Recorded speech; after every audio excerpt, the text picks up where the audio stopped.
Without no further ado,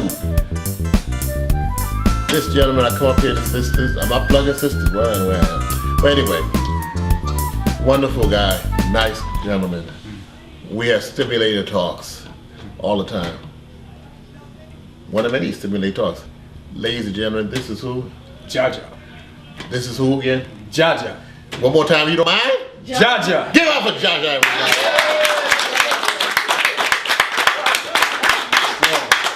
In the house.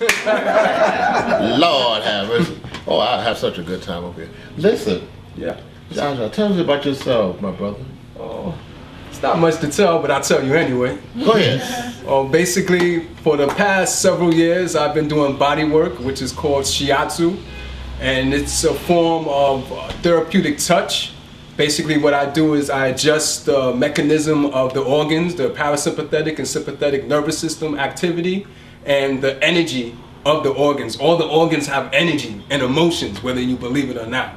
And sometimes when them energy channels and emotions get blocked up, we have what we call disease or being at dis-ease. So I come in, I do some stretches, I work the body. It's kind of like a Tai Chi movement. And usually when people leave me, they feel refreshed and they have a connection to what's going on in their body. And then I give some advice and these different things. I'm also a writer as well. Okay. What kind of books you write, brother? I write sci-fi. Actually, what I write is Afrofuturism. Oh, okay. That's what I What is Afrofuturism? Well, that's basically what they do in sci-fi, science fiction, but according to our own principles and culture. So we take the principles of our own culture and we come up from stories from our imagination. So sometimes they're based on actual reality or it's just imagination, but it's not in the box like a European mindset of science fiction. It's based on our own culture and principles. That's interesting. Yeah, and spirituality as well. Oh, okay. All right. Give him the brother a big hand. Yeah.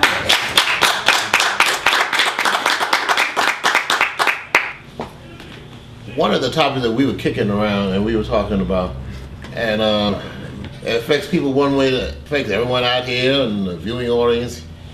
Health. What in the dictionary? What does the dictionary describe health? Health. Well, basically what the dictionary says is to be free of disease. Is that true? Well, what is disease? That's what we have to question. If we're going to be free of something, what is disease or being at disease? Now, commonly when we think of disease, we think of being in pain. We think of approaching death or these different things. But actually, this come back another day. But go ahead. It's far from that. Yeah. Far from that. Whoever sets the tone basically rules the day. So meaning if they say it's disease, then we all follow that it's disease. But all it means is that the body is removing things that is not needed. So if you have a cold, there's no problem. But but there's no cure for the common cold. That's right. I mean, people take chicken soup and then somebody hook up an herb and you can take it home and you sweat it out or be running to the bathroom all night long. That's another story. But what are you trying to cure? Because there's nothing to cure. What are you curing if there's nothing to cure, if there's no disease? If the body's removing something, what are you curing? Because they'll tell you, like, you know, they have different diseases, you know, like diabetes and all this, and they'll tell you in a minute, well, you know, it's just, I guess you take these pills just to ward things off, right? Well, okay, if you're warding off, then you're not getting to the issue. Okay. Let's think about it. Most of the diseases come from the tubes being clogged up. Okay? There's a clog in the tubes. Either that's from mucus or from undigested food, or a lot of foods when it's not digested properly, right, it leaves a trail. It leaves like a crust, right, in the body. So then, when they say, okay, here's these pills, they're adding to the crust, if you will. They're adding to the mucus in the body, because the body has to take the pill in and stop. It's already in the process, or as it is. It's trying to bring itself back into health, right? So here comes the pill in, and now it has to attack the pill too, to get what is in the center of the pill. So the pill's encrusted, or should I say the center or the cure is encrusted in the center, and they have to attack that, break that down, and it leaves an ash trail and mucus in the body as well. So really nothing happens. All it does is really stimulate the immune system when you really look at it. That's interesting. We were talking about like different diseases like polio, you know, but also too what we're gonna put a little disclaimer. This is just general discussion. I don't want nobody to sit back and say we're telling you not to take pills. If you're taking pills by your doctor, go to your doctor and love your doctor, or whatever you want to do with your doctor, and everybody live happily ever after. We putting that disclaimer out there right now. That's right. This is our opinion. This is our dialogue. What we've been talking about all the time. Yeah. Also, too, you said that you know, like every nerve, you know, like even in the body, like even like your brain, you know, you're surprised, like certain parts like control your hearing, control, you know, your smelling and everything. Like that. You know, like you go in somebody's brain. Well, some people don't use their brain. That's another story. But they brain dead.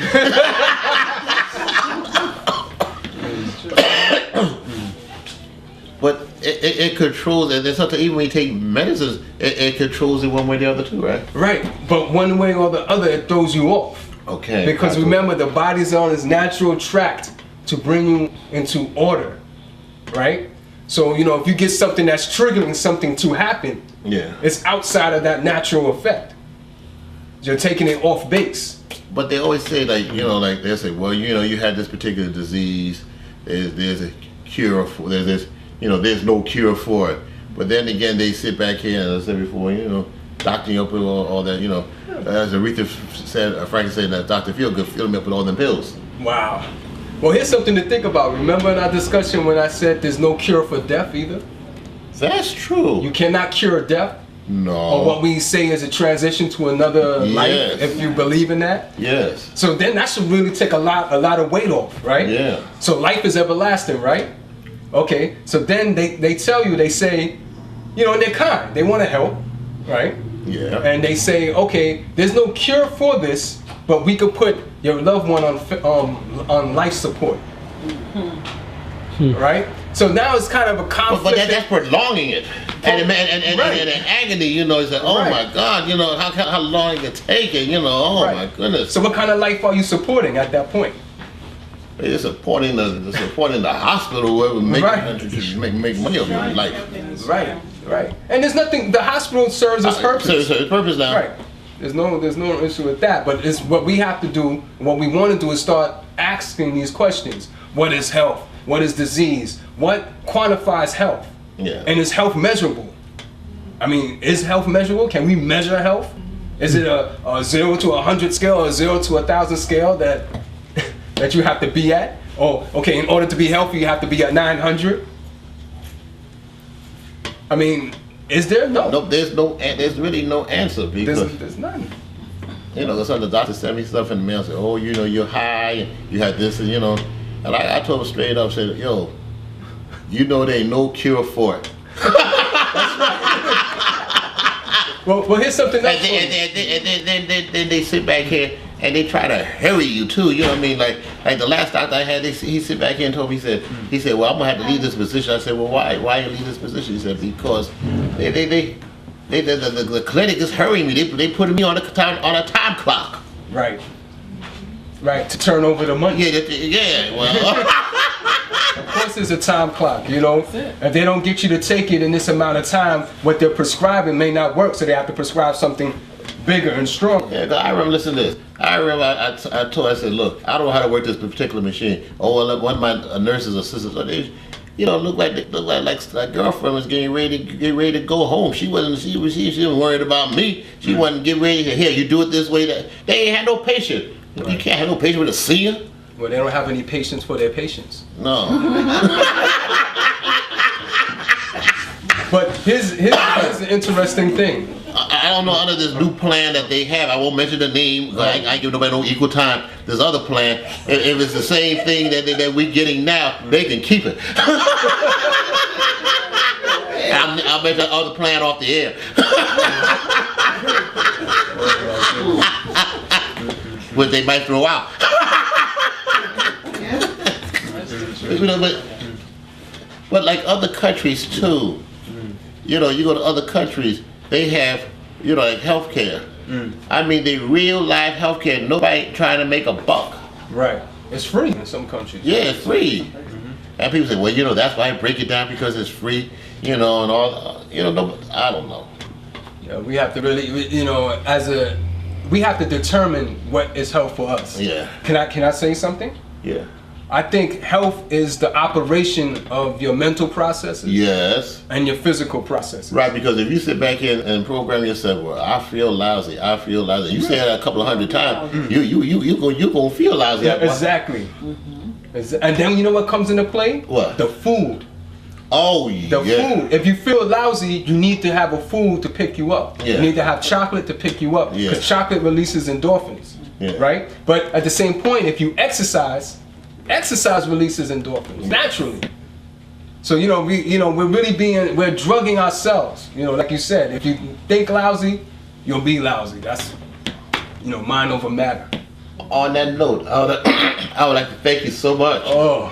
Wasn't he fantastic, everybody?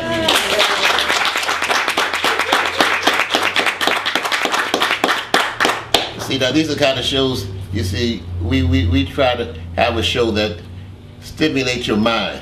We don't have to worry about no big company trying to yank us off the air and switch up, say, well, you can't come around here no more. I love you, JaJa. Oh, love you too, bro. JaJa, everybody. And we coming back with more of LMS, and we're going to talk about something that Angela Davis, people waited all night one time just listened to her at a bookstore, and they waited for her. And this is something she was talking about, and Ms. McFarland's going to talk more about this too. The prison movement, the private prison movement. Ladies and gentlemen, coming up right here. If you're watching on the internet or you're watching on cable TV, this is, doggone it, this is the place you got to be. My mom is so proud that I'm up here as sisters on the LMS show and take it down.